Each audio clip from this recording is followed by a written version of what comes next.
Welcome, everyone. Thank you for joining us on the call today. I'm Karen White with the marketing team at Rasa, and I'm joined by Ty Dunn, our product manager. So today we're going to be dedicating 45 minutes to talking about a new feature in Rasa X, integrated version control. So this feature syncs your Rasa X instance to a remote Git repository so you can version control your training data. And it also allows you to hook into downstream workflows like CI/CD, branching, and automated testing. So we have a lot of exciting content to cover today. But before we begin, let's quickly go over the agenda and how to participate during today's webinar. If we could go to the next slide, please. Thank you. So for those of you who might be new to Rasa or Rasa X, we're going to start with a quick overview of our mission, and then we'll narrow our focus to Rasa X. Since we launched Rasa X in May, we're seeing wider and wider adoption, especially from product teams who need a tool set that's purpose-built for maintaining and improving AI assistants that are running in production. So we'll talk about how Rasa X helps you go from a basic bot to an advanced assistant that's capable of handling business-critical tasks. And then our latest addition to that is integrated version control. So we'll give you all the details about what's new. But one of the things that we're actually most excited about with integrated version control actually doesn't happen within Rasa X at all. So when you connect Rasa X with Git-based platforms like GitHub, that lets you hook into all kinds of downstream workflows for managing your AI assistant according to software development best practices. So we're talking about CI/CD, building features on branches, and incorporating automated testing into your deployments. So next on our agenda, we're going to do a live demo. Ty is going to walk us through loading an assistant into Rasa X using integrated version control, and take us through some of the workflows to help you get the most out of the tool. And then last, we'll answer questions from the audience. So we'll start with questions that were pre-submitted by email, and then we'll move to live Q&A. So you'll notice right now that all of you in the audience are muted at the moment. Please keep yourself muted, but at any time during the webinar, you can ask a question in the chat. So you don't have to wait until the end. You can open the chat from the meeting control bar. And then when we see your questions, our moderators will add them to the list, and we will answer as many as we have time for. So with that, I'll hand it over to Ty.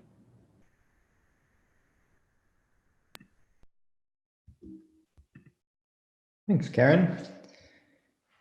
Promise I'm not going to be quite as eloquent as that, but I'll do my best. Before we kind of jump into Rasa X, I always like to set things up by bringing it back to the mission that Rasa is on, which is to empower all makers to create assistants that work for everyone. And I think a really cool example of that is that Rasa X has been downloaded in over 135 countries. I pulled the stats on this earlier this week because I was curious about how many people around the world had been using it. And it really showed me how global the community of Rasa and just the number of people that are using Rasa X to build level 3 assistants. And the really cool part about this is it really ties to that mission, right, of building AI assistants that work for everyone, right? Because I think oftentimes the problems that we face in our communities, that our friends and families face in our communities, are best solved by us, right? And so it's cool to see that around the world, people in the community are solving problems in their communities. And so Rasa X, right, for those 135 different people in those 135 different countries, right, it's empowering them to build mission critical assistants. And what we mean by mission critical assistants are ones that are used in production, right, obviously helping people, but also not just helping people, but are really important to maybe the enterprise that's running it or the startup that's building conversational interface, right? It's an important assistant. It's not just a toy project. And so we enable people to do that using Rasa X. And so what Rasa X allows you to do, right, in the past, like most assistants that have been built with other platforms and other ways you can build chatbots and assistants, right, only allowed you to build level 1 notification assistants that are one-way conversations, or level 2 assistants, FAQ assistants as we often call them, or chatbots that can only handle one-turn conversations. Where we've moved with Rasa specifically is being able to handle multi-turn conversations, right, that bring in context. So you're not just replying to what the user just said, but you're replying to you're making a decision, or the assistant is making a decision on what to do next based on conversation turns, like one conversation turn ago, two conversation turns ago, three conversation turns ago. And every day at Rasa, we're bringing in more and more context to the assistants you can build. However, as we started building Rasa open source, we recognized that just having that framework that is fully customizable and available to download anywhere and for free, it wasn't enough, right, to kind of reach level 3 and to push the limits of level 3. And so that's where we kind of built Rasa X. And recently, if you saw the blog post from Rasa's great marketing team on building open source chatbots better together with Rasa open source and Rasa X, you have seen a graph similar to this, where we talk about how when you first get started with Rasa open source, you build locally on your machine, your laptop, and you build a minimal viable assistant, which is the most important happy paths are covered by that assistant, right? Just the things you expect the user to say, the business logic that you know, people who follow the flows and are completely following exactly what you want to do, right? You define those locally using Rasa open source, and we have plenty of material to show that and how to get to that stage. And then once you are at that stage is when you deploy a server, you actually serve your entire assistant to the world, and you improve it using Rasa X. And so the idea is, after you've built this minimum viable assistant, you start talking to it yourself. And by talking to yourself in Rasa X, you are actually starting to collect training data, which you can use to improve the quality of your assistant.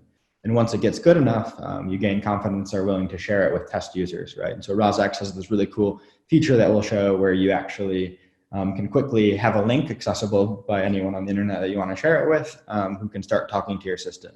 And your assistant gets better and better till the point that maybe you're ready to hook it up to whatever channel, whether that be Slack or Facebook Messenger, and serve it to real users, often maybe some subset of beta testing at first and then expanding more over time. And so the idea behind Rasa X is that you're going to be continually improving your assistant, right? The only way that this graph kind of occurs is if you're kind of following this loop over and over and over again, right? And so the first step of this loop is to collect conversations between your users and your assistant, right? And we'll look at Rasa X and what that looks like.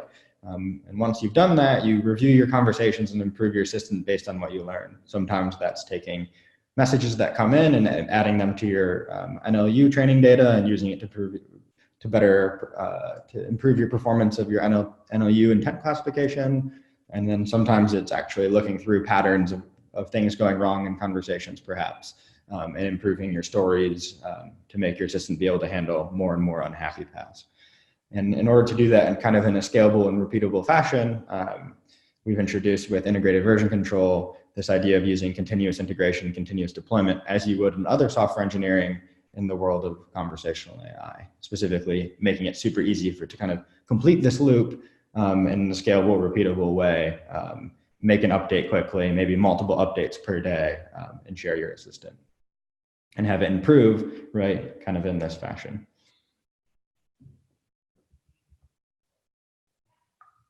And so if we look at like the original purpose behind Rasa X, it was what we talked about earlier, going from that level 2 to level 3 and advanced level 3 assistant, right, to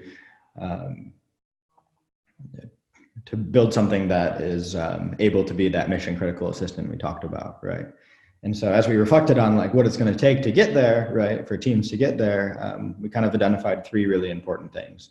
The first one being conversational data sets, right, specific to the assistant's task, right? So it's not good enough to say if you're building a customer success, customer support chatbot, to just have human-to-human conversations. You actually need human-to-assistant conversations, right? The assistant you've been building, right, to look at and to use as training data, right? And not only are you using them as training data, right, but that training data is also representative, hopefully, right, of the actual way people talk to your users. And so we've often seen problems in the past where people will sit in a room for 3 months and hypothetically come up with ways that people will talk to their assistant.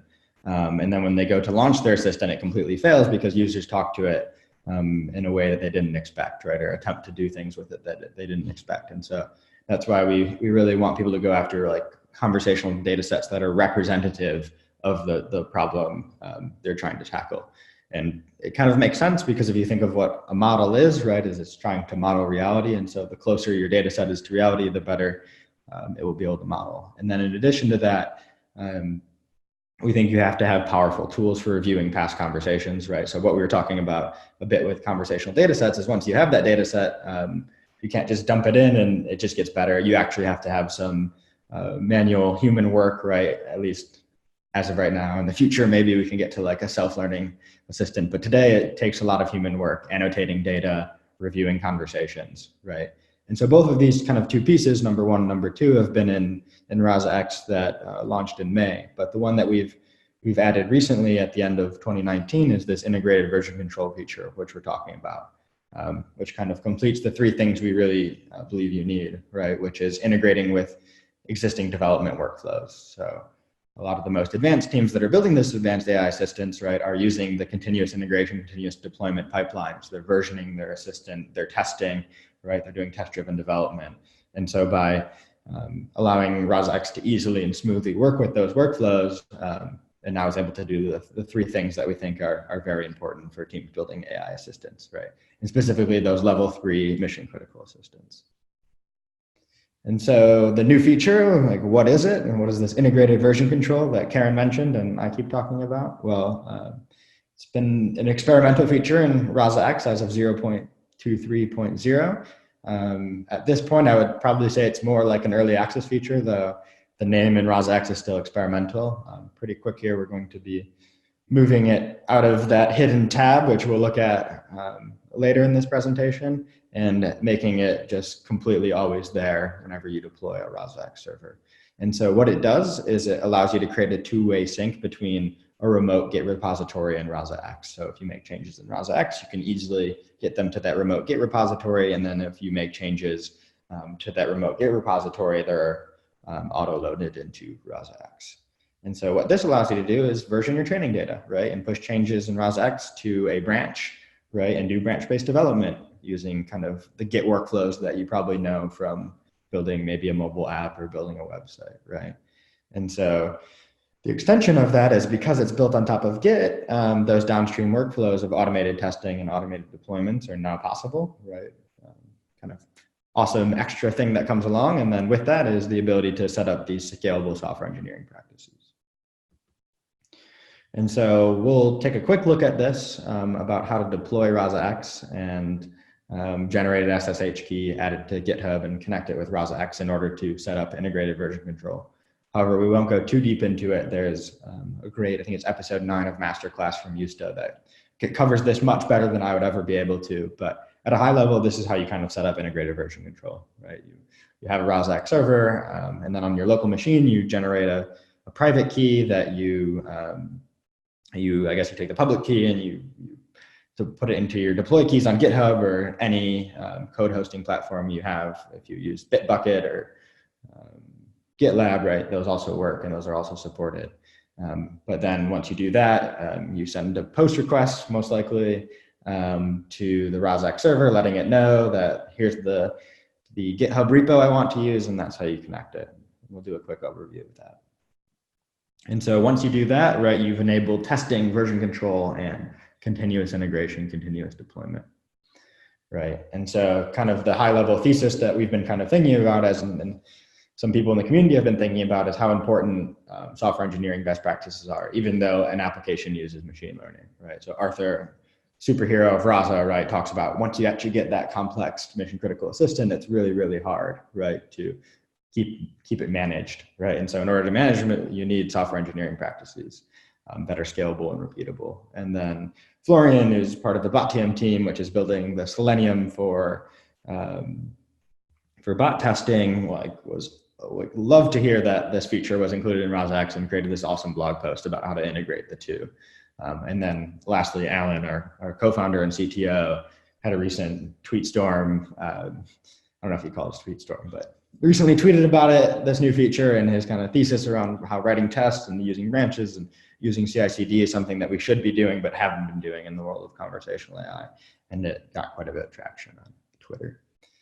And so if you think about like, what is this end-to-end workflow that we keep talking about, it's that you're in parallel making changes on the Rasa X server. You're annotating data while you're also maybe on your local laptop or just any other computer outside of the Rasa X server, also editing your assistant, right? And because you're kind of doing it in two places and have the ability to do it in two places, it's great to be able to sync the changes you're making, right? And one of the best ways to do that is to use these code hosting platforms, Git management platforms like GitHub, GitLab, Bitbucket, right? To have them be synced. And because you're using Git, right, you can do Git checkout branch, right, on your local machine and write some action code and version it into Git, push it to GitHub, while also annotating data on Rasa X and have them both be not leading to conflicts. Or you don't have to, I think the previous workflow that many people followed, right, is if you're using Rasa X, you have to like constantly be moving data in and out, uploading and downloading, which just slows you down, right? And then once you have it in GitHub, right, the kind of bonus downstream workflows that this enables is CI/CD, right? So this is really cool. I'm excited to see the different ways people are approaching setting up these pipelines, but often people will have a build application train model, sometimes linting, sometimes validating of training data. Then they'll run some end-to-end test they've set up, which we'll talk about a bit. Oftentimes that will produce some kind of artifact like a five-fold cross-validation or other cool things we'll look at, right, which require a manual review from, like, say, a data scientist to say, hey, like, this is not introducing model regressions, like all the end-to-end tests pass, and then you can deploy your model, right? And once you do that, people have different strategies around having multiple deployments of a production, staging, development environment, and their own workflows for those. But this is entirely customizable in the same way that you would do it for a mobile app or a website, right? You can take advantage of the same technologies like Travis CI, GitHub Actions, Circle CI. And so to go a little bit deeper into what we mean by like the continuous integration tests that you could run, like one example is the end-to-end tests that are in the Rasa test story, right? And so if you haven't seen these, I highly recommend that you use them, right? It's basically taking the stories you have in your training data and other stories that you want your model to ensure that it can handle, right? And it's adding some messages that should result in those intents and ensuring that those intent action sequences, those stories occur correctly, right? And so you can keep adding end-to-end tests, and even though you're changing lots of stuff, you're doing lots of changes to your model and you're improving your assistant, you can be sure that all of those test stories still work, right? And then in addition to that, you can do NLU model evaluation, right, where you can ensure that you're generalizing well. And some people split into a test set, but others don't, right? And you can use that and produce some artifacts that you can review. And then there's also a core evaluation, right? Like you could generate a confusion matrix and look at that. And the cool thing is using continuous integration and, like, say, GitHub, you can actually have those run and just be auto added to your pull request or your merge request in GitLab, right? As we'll look at later, this example on GitHub Action shows.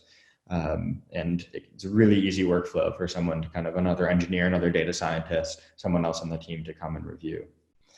And so with that, we'll get out of the slides and get into the demo. And so first thing I want to do is jump into this Rasa X instance. As you can tell with this nice message, it's your first time here. I just deployed this following that Rasa Masterclass episode I was talking about earlier. So this is a brand new, fresh deployment of Rasa X. And so the way that you use integrated version control is you just go to this experimental part, you click check, and you hit OK. By the time you're watching this video, if you're watching it later than this live stream, than this webinar, it might just always be there, right? But it just says not connected and sends you the Rasa X docs to find out where that is. And so like we talked about earlier, right, the way that you connect it is you like have your, say your assistant that you've built that's a minimum viable assistant, can handle the happy path. You version it in Git, push it to your code hosting platform. So in this case, GitHub, where I have my very basic assistant that I often use to test Rasa X. And what you do there is you add a deploy key. So I think if I go to like settings, this is different depending on if you're using GitLab or Bitbucket. You add a deploy key, click in the right area, right? Where do you get that deploy key? Well, in your command line, right, you follow the SSH generation of a key that GitHub has outlined or wherever you find it, right? Create a public private key, add your public key here, And then the way that you kind of finish, once you have generated the SSH key and you've added the deploy key to your repository is, I think there's a couple methods. The one that I kind of showed here is sending a curl request, right, to your assistant, to your Rasa X server, right, saying this is the repository I want to use, right? So in this repo.json is my SSH key, and also like the pointing to the repository I want to use, right? And I did this already, so I don't want to waste time in the webinar doing it, but that gives you an idea of how you set it up. And so we close out of this one, the one I've already done it on, right? Look, now it's entered the green state, as we call it. At some point, maybe we give these names, but right now we call it the green state. And in that green state, what I know is that my Git server is up to date with the latest changes. So whatever you see here, whatever training data I see here is going to be the same thing if I went and looked in my data on GitHub, right? And they're equal to each other. And so before integrated version control, right, if I go into, say, conversations, and there's this cool feature in Rasa X, if you haven't used it, called Share Your Bot, where you can share your assistant with people, with friends and colleagues, perhaps, before deploying it on a channel, and they can talk to it. So even though I'm talking to it, I'm just showing you how cool it is, right? And so talking to the assistant, right? I'm from Detroit. All right, that's probably enough. And the really cool thing about Rasa X and why this workflow is even better, right? If you'd previously been talking to your assistant in Rasa show on the command line, you would have been like talk to it worked, but then all of that training data that you just generated, right, wouldn't have actually ended up anywhere. Well, here it automatically ends up in what we call the NLU inbox, right? And apparently it recognized Tyler, right, as a name, but then it got the wrong intent. And so here I can very quickly, even though it predicted Tyler, I can change it to name, right? Click mark as correct, right? Delete this test I was doing earlier. And you'll notice that in the bottom left, that green state we saw earlier is now the orange state, right?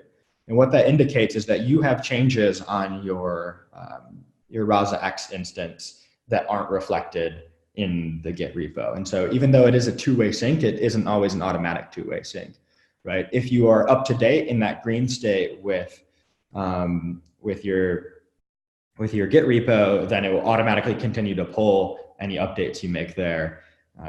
However, that only happens if you don't have any changes on Rasa X. If you have changes on Rasa X, right, like in this case where I'm ahead of whatever changes were made locally, then I need to make sure I add them, right? And so you can see how nice that is, and that we'll go a little bit, in a minute, we'll go a little bit further and see like that full workflow. Before I jump into that, I'll discard my changes, and you'll see I'll return to this green state, right? And so previously, if I made changes, right, I added training data here, right, and then I went and trained a new model in Rasa X, and it will eventually pop up here, right, and I'll activate it. What you'll find is like I created changes and I activated a model, but it doesn't necessarily result in improvements, right? I have no idea, right? Can it still pass all of those end-to-end tests that I probably didn't set up if I'm not using integrated version control, right? But even if I did, I still have no idea, right? And so to just be making changes and iterating towards no objective, or to not even be able to measure whether you're doing well at improving, that's incredibly problematic, right? And in addition to that, right, all that training data I just added, right, is not versioned, right? So if I want to like roll back because this new assistant I built is not very good, I can't do that, unfortunately, right? And then of course, because it's not built on top of Git, there's no chance to do a CI/CD pipeline. And so if we go again to here and we talk to the system again, generate the link, see my conversation from earlier. I guess my model is not very good. This is not a very good test assistant, but see if you get it this time. Cool, all right. Now it's following a path that I expected it to, right? And so if I go to NLU training data, it will show up. There's a bit of lag at the moment. I'm on current deployment, but you'll see that, like, once again, the data shows up here. mark as correct, and now it's added the changes, or sorry, it's gone to the orange state, and I can add the changes to Git. Oh, clicked on the wrong thing. All right. So if I add changes to Git, I'm given two options, right? I can commit them right to master, and that's not going to make a pull request, right? That's just going to add them to master, and I have no idea if it can if these changes have been good. And so often we recommend kind of doing the new branch route, right? And so I add the changes. You'll notice in the bottom left a little bit of a spinning arrows, which means, hey, it's pushing, and then it goes back to green, right? Because if you think about it, now we're at the same state where the Git repo is equivalent to Rasa X. Well, technically, it actually isn't. So here's like a slight nuance that you should understand, which is because I didn't push to master. If I push to master, it would be equivalent, right? But because I didn't, it's now on another branch, right? And so what happens in Rasa X, which is the slight nuance, is Rasa X reverts to the same state. So it's green, meaning it is equivalent to the data that's in the Git repo, but all those changes I just annotated, right, are now on that commit that I did, right? And so if I click here and compare pull requests, create a pull request, we can see the changes I made, right? So I annotated like Tyler name here, and I can review the changes because I'm the only one that does this. Oh, I can't approve my own pull request. I thought I could. But in theory, right, I could approve my pull request, merge it in, and then it would go here and it'd be green, and all those changes I just made would be good. And so what are the advantages, right? Well, I think it's pretty obvious, right? Like I just versioned what's going on, or what the changes I just made, which means at any point I can go back to like other commits I've had, right, and see what is that version, right, and maybe check out and use that version if it's better, right. I can also do branch-based development, which is kind of cool. So if I go into the command line, right, and go here, like I just have my local repository going on. What I can do is like check out another branch, right? Maybe where something like an action, right? I can't actually write actions in Rasa X, right? Because it's a very coding intensive exercise, and it's better to be done in your favorite IDE or text editor, in my case, Vim, right? And I can add something like maybe like a comment, hello, right? Save it. We can see that I'm versioning it locally here. I can add those changes. I can commit them, right? And then I can push them. Oh, I didn't add that. Cool. And then like the changes I made here, right, are going to be on a new branch, right, that I just did less than a minute ago, local edits, right? And you can see the changes that I made locally, right? And so now, despite like maybe someone else annotating data here, right, I can be on my laptop here actually making changes, which is kind of cool because you could be fixing bugs while using features, right? I think something we really believe in is that the best assistants are built by teams. And so being able to do that in a team and have multiple people working on the assistant at the same time and having them not collide is pretty cool. So yeah, like we have like the Rasa test shell, command line interface, like testing of end-to-end stories and model evaluations, all that. I hope you're using it and using it to do test-driven development, even for assistants. And that's pretty cool, but it's not very scalable, right? Like if I have to like download my assistant and run the tests every time on my local machine, that's not very optimal, right? And so the cool thing about using this kind of workflow, right, is that you can set up CI/CD pipelines. And I don't have one on this test instance, but we'll look at like kind of two examples that are kind of cool. Like this first one is from the CTO of Rasa, Alan. Like he has a GitHub action that runs the end-to-end stories that we talked about, but then also does this intent cross validation, right, fivefold validation, and puts it in the PR. And so whoever goes to review the PR looks at that, checks out like, oh, like these, you know, I mean, precision recall F1 score, I've improved a bit with all the new training data I added, right, and then merges them in, right. And so this is available. We'll share the link afterwards, but you can see like it actually goes through and builds the model, installs dependencies, does that cross validation, right, and then puts it into the PR. But you don't have to use GitHub Actions, right? That's just an example. Another cool one is one of the team members on our team is building a bot for a rum distillery called InstillBot. This one's from Brian. He does a similar thing with a five-fold cross-validation, but he has this like extra column that's like confused with, where he's like, oh, look, like I made changes to inform perhaps, right? And then now it's potentially being confused with greet and affirm, right? And so I should like change that. Like I'm going to deny this pull request because the changes we've made are not good, right? But that kind of addition to the PR, right, only came after he ran a number of tests, right? And so what he did here is he did the code formatting test, the Docker file on the PR, right, type tests, Rasa data validated, ran his stories, his end-to-end stories, right? After all of those passed, he then produced this artifact on the pull request. And so I guess the last piece you should know about integrated version control is that if, for example, I make changes, like, so we've talked about the two states and you'll see them in the docs in the green and orange state.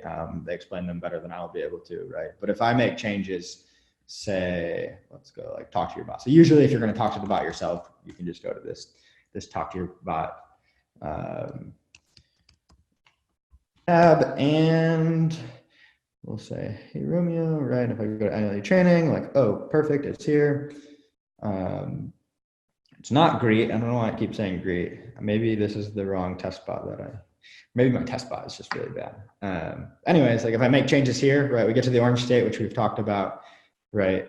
But there's kind of like a slight edge case that we didn't talk about, which is if I go back here and I'm in this branch and I go to like my data, right? And like I add something like for sure, dude. And then I add it, commit it. We're going to show you the red state, right? Which is not only are you ahead of the, I should check out master, sorry. Forgot I was on another branch.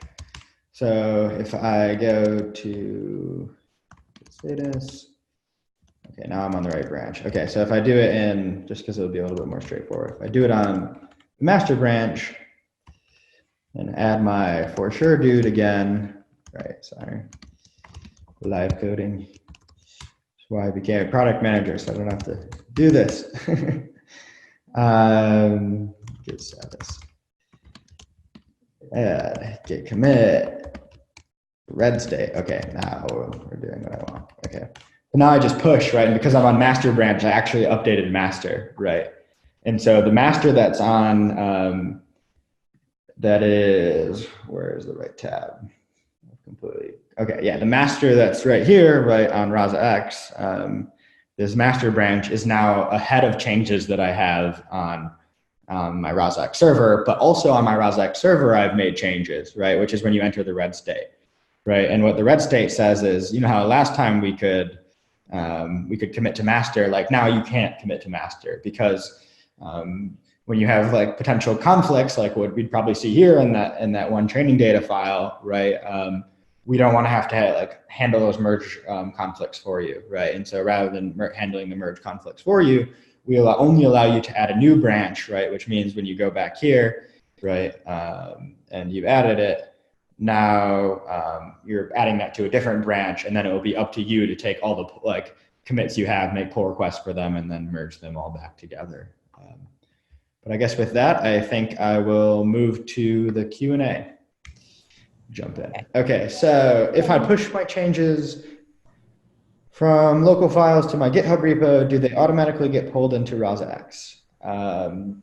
So like we talked about earlier, we've talked about the green state, the orange state, and the red state. Is the answer, it depends, right? And so if you're, and it depends on when you push your local files, right? Like I was showing you in the last kind of command line demo that I was doing, the changes I made on the local files, if I do it on the master branch and add them, right?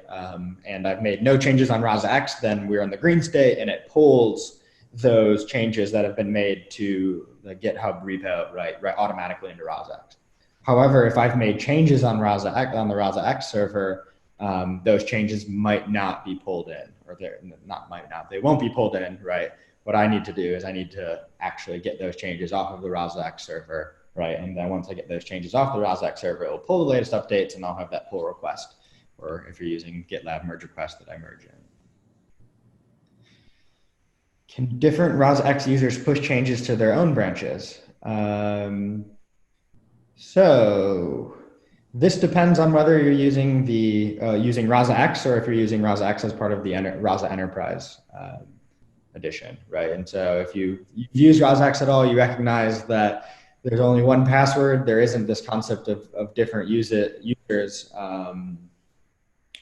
in the community edition. In order to have different users on Rasa X, right, you have to use the Enterprise, which allows everybody to get their own version, or everyone to have their own user, right, with their own password. You can integrate it with single sign-on. If you're in an enterprise, that's super helpful, right? And then you can do role-based access control on those users, right? And so if that user has the role-based access control that allows them to push changes, and multiple people have that, then you could do changes, but on their own branches, right, depends on if they're doing those changes in parallel or separately, right? And so the way Rasa X currently works is that everybody's kind of collaboratively working together. So you wouldn't be able to make changes if you were a Rasa X user on the enterprise, right? And push those changes to your own branch while someone else was doing it, right? However, if you did it and then pushed your changes and someone else came along and did it and pushed their changes, like different users could push them to different branches. Kind of a complicated answer. I think the thing you should understand is no, right, in summary. And then if you're kind of wanting to go more towards this many team members, right, different users in Rasa X, I highly recommend reaching out to the sales team and talking about the Enterprise Edition. And then the last pre-submitted question: when I launch Rasa X, I don't see an option to enable experimental features. What could cause this? A number of things, but probably the most, or maybe not the most obvious, but the most likely, right, is you've deployed it using local mode, right? So if you find yourself in the command line and typing Rasa X and hitting enter, and it deploying Rasa X probably on your local machine, you're probably not using Rasa X in server mode, right? And so in order to use it in server mode, you need to deploy with Docker or Kubernetes. And the really cool thing about those is they give you production grade deployments that allow you to scale with your user base, and they give you that functionality of being a server, right? A computer that's always on, which is really important because you don't want your assistant to stop serving users like when you close your laptop lid. And so if you don't see the experimental features, I might check that first.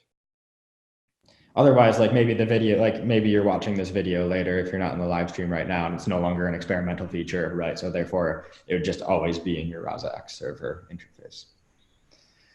Cool. And so I think we have some Q&A that were submitted not in the beginning. The first one is from Mika. Mika's asking, using Rasa X, is it possible to commit changes of NOU training data or stories to multiple files? Having two huge files after some time seems hard to maintain. Yeah, that's a really good point. I guess as people start to build complex systems, that's one strategy people take. And at this stage, I believe the answer is no. But the cool thing is, like, the reason it's kind of in this early access experimental feature stage is we're working on taking all this feedback, like people bringing up this point to us, and doing an iteration on it. And so in the coming weeks, months, I hope it's weeks, we're going to have a integrated version control 2, right, that will be generally available, like remove this experimental label. And so we're taking feedback like that, which right after this meeting, I'm going to make sure the engineers are thinking about that. But as of right now, I believe the answer is no. Do you have instructions to how to integrate Rasa with Azure DevOps instead of GitHub? At the moment, I don't think we have specific instructions for specific things. We use GitHub at Rasa, which is where the Rasa open source code lives, right, and the Rasa SDK live. And so we use a lot of GitHub. And so we just show an example of this, but I imagine, I haven't personally used the Azure DevOps, I imagine it's very similar to GitHub. And so you should be able to take like the general principles and ideas and apply the same things. But in our docs, right, like I think at the moment, GitLab, Bitbucket, and GitHub, like it tells you explicitly how to like add a deploy key. maybe we should add one for Azure DevOps. Another good feedback point that we can add. Another question, do you have any resources on writing automated tests for each NLU and stories? Yes, like I think you might have saw when I clicked one slide ahead, there's resources like that GitHub gist, looking at Sarah, if you've ever been on the docs and chatted with the assistant, that assistant's called Sarah. That assistant is actually open source. The customer success engineering team has added some automated tests.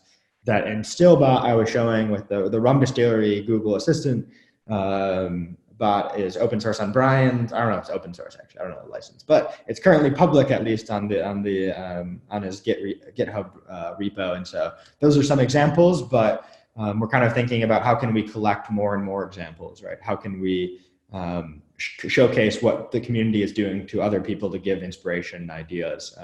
So something I'm thinking about like maybe we make like an open source repo on writing tests, right, for each NLU and stories, right? And the docs should have some examples too. I should mention that as well. Like if you go read about like Rasa test, like there should be some examples in docs. Another question, is there a flag that we can add to a channel to not track conversations, exclude conversations from training data? For example, we only want to use conversation data from Slack, but not from Facebook Messenger. So if you go to Rasa X for a second and we go to the conversation screen, sorry, go to Rasa X, right? The conversations, right, that I'm having here are gonna show up here in the conversation screen of this Rasa X, right? And if I jump to Carbon Bot, which is also another open source example that has, oh, I forgot there's a login for it. But Carbon Bot's another one, and in it, it shows you that like in the conversation screen, right, you'll see like this one's from Tester, this one's from Facebook, right? And so what you'll be able to see is from those conversations, right, if you're annotating there, you'll be able to choose which ones, like I only want to annotate from Facebook Messenger, or only from Slack, or from the test channel, or whatever. But within this NLU inbox, right, at least as of right now, right, there's no like label what channel it came from. I'd actually be very curious if my email is at the end of this presentation, I'd be curious as to know why you want that. But I'm currently kind of thinking about how we can drastically improve this NLU training screen. So maybe that's something we add if you're interested. And if you are, like send me an email. Like I said, it's at the end of the slides. What's another question? Is the multi-project importer available in Rasa X? No, the multi-project importer is not available in Rasa X. I don't believe it's available past Rasa 1.0. And so if you want to use Rasa X, you have to at least be using Rasa 1.0. And so the answer is no. Unless I'm like thinking the wrong multi-project importer. The problem is we have like 4 features that are all named like the same thing. So I guess ask a follow-up question if you know better than me about that specific name about the multi-project importer, and I'm not talking about the right thing. It is available in Rasa 1.0. I guess either way, the answer is no. There's another like experimental feature. It's hard to keep up with what Rasa is doing, right? There's another experimental feature. There is a lot of support for training data and management of training resources from within Rasa X. Are there any plans to integrate a similarly powerful UI suite for local testing, even prior to commit? It's a good question. I think if I can allow myself to pontificate for a little bit, I would say my hope is yes. I want to make like tests, right, like a first-class citizen of Rasa projects, right? I really believe that it's going to be hard to build a scalable level 3 mission critical complex assistant if you're not testing. And so I would love to get it into the consciousness that like if you're building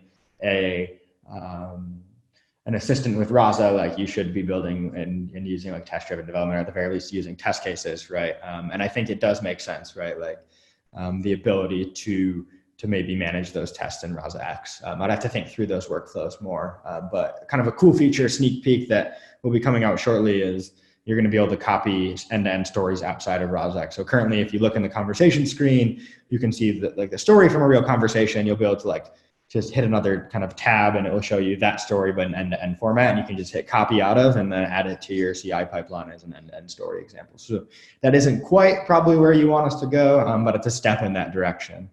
And I think the last question, unless someone adds another one before I'm finished answering this, is Rasa core testing using end-to-end evaluation, using end-to-end stories in Rasa. 1.6 throws an error. I was not able to find an answer for this on the forum. All right, another great feedback question. I wonder if it's 1.6.0 or after that, or I believe Rasa 1.7 was released yesterday, so maybe it's fixed in there.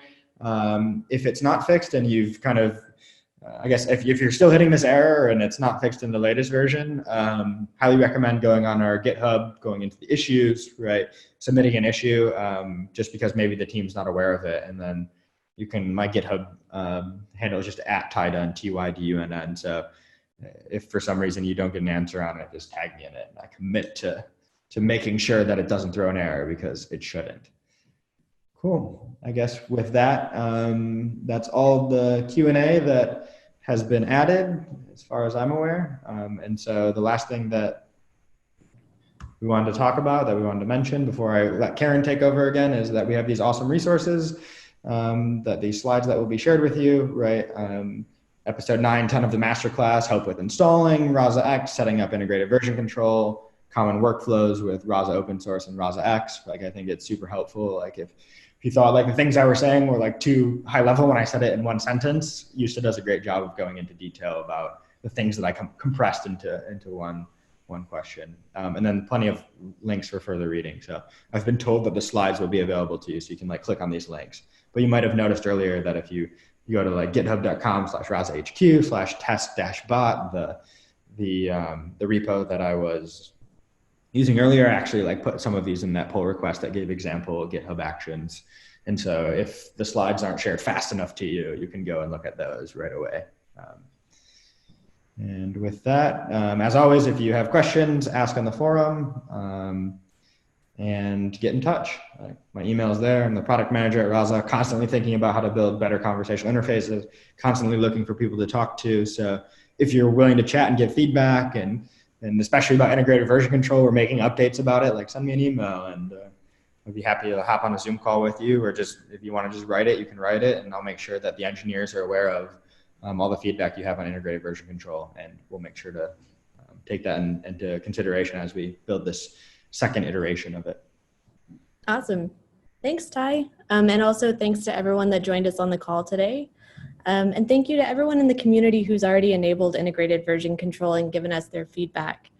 So far, the community's input has really been incredibly valuable, and we want to continue iterating to support all of the use cases and the workflows that matter to you. So you see, you can reach Ty by email, reach out with any product feedback, any questions.